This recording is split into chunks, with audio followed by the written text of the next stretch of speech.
I'm Rick Kahler. Thanks for joining me. Reforming the healthcare system isn't new. Many presidents and Congress have tried and failed, most recently Bill Clinton.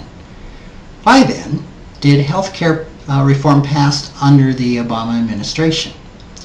Well, according to Jamie Orlikoff, whose consulting firm specializes in healthcare issues, when he addressed some community leaders in Rapid City, South Dakota in 2010, he said past attempts may have failed because the status quo was still acceptable.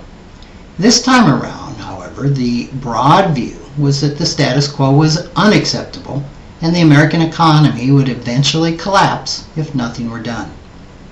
However, the health care bill that Congress passed in March of 2010 didn't completely address the unacceptable elements of the status quo. In particular, says Orlikoff, the issue of cost is still largely unaddressed, something that I agree with.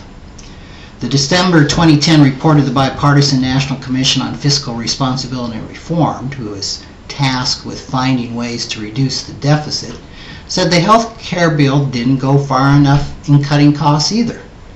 The single largest category in the Commission's recommended cuts, $400 billion, was healthcare. Healthcare, notes Orlikoff, is the largest expenditure of government and of the Pentagon. If we're serious about cutting debt, we must turn our attention to healthcare costs. Another thing that's interesting about healthcare is it also represents a large segment of private sector spending. It's not surprising. It's the largest component cost of an American car or tractor. Well, that is surprising. The largest component cost of a Chinese or Japanese vehicle is steel. But there's no wonder about this. China spends about 4% of their GDP on healthcare, and India spends 2%. The U.S. spends 17.5%. Orlikoff suggests this is one reason that American retailers can sell imported products so cheaply. According to the Institute of Medicine, 30% of what we spend on healthcare adds no clinical value. Now that's a whopping 5% of GDP. The Agency for Healthcare Research and Quality, part of the Department of Health and Human Services, reports that 4.4 million hospital admissions costing $30 billion a year could be prevented.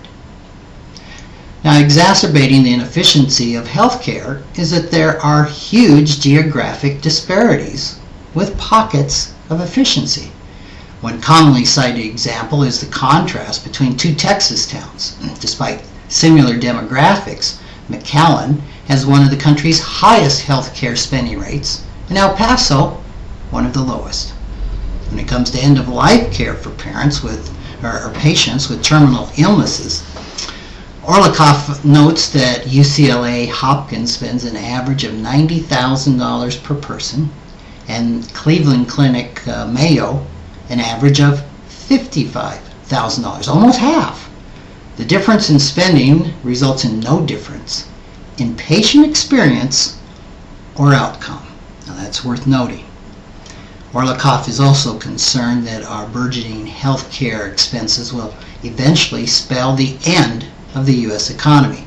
He says the dustbin of history is littered with economies that fell apart because one sector consumed the economy. He cited the USSR and its overconcentration on defense spending as an example. One of the problems with the bill, says Orlikoff, is that 25-year-old sleep-deprived kids on Red Bull wrote most of it. Some parts were written by people who could write and understood healthcare, but other parts were written by people who couldn't write. For example, one 3-page section of the bill has no verb. Still, if the bill is repealed, which is highly unlikely prior to 2012, we are left with market reform instead of legislative reform. Now, Orlikoff points out that market reform is much more random. However, my belief is that market reform is much more effective. As experts like Jamie Orlikoff continue to point out, healthcare reform is nowhere close to achieving a satisfactory status quo. Clearly, we need to continue discussing what we want and what we need to make our healthcare system one of the best in the world. Thanks for joining me.